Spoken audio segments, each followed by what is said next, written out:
So the big question on a lot of traders' minds right now, is the Fed going to be more hawkish next year than people originally thought? I'm joined by Eddy Elfenbein of the Crossing Wall Street blog and Craig Johnson of Piper Jaffray.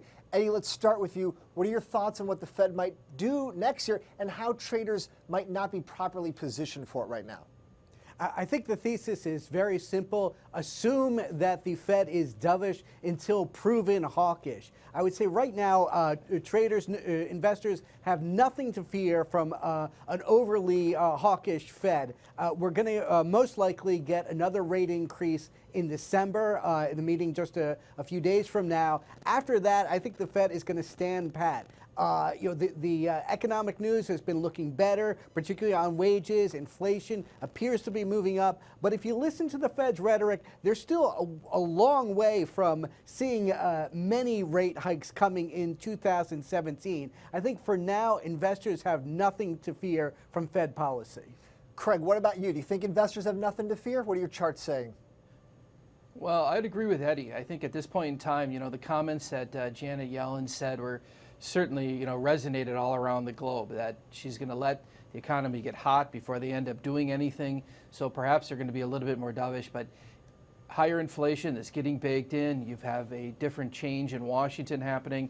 Clearly, there's been a shift in gears away from this monetary stimulus to fiscal stimulus, and this reflation trade is happening. And I do think that you're going to probably see 2 hikes next year, maybe 3, but I would work off of 2 at this point in time from our perspective. And definitely we're going to get this rate hike here in December. I think the odds right now are somewhere around 90% probability that they do raise rates in December. And then just throwing it back to Eddy real quickly, do you think the election has any impact because it was Trump instead of Clinton in terms of what the Fed might do? Do you think they take a look at these political signals, or do you think it doesn't change the way they approach whether or not they hike?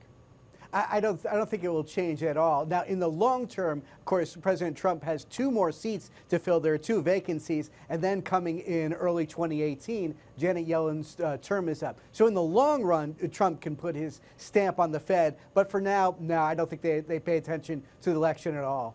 All right, well, thank you, Eddy Elfenbein and Craig Johnson. Thanks for joining us here on Trading Nation.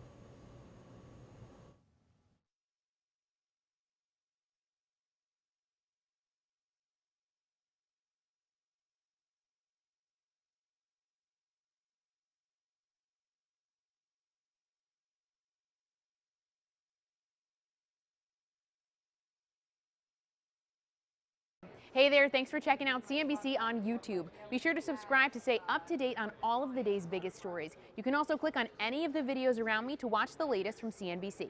Thanks for watching.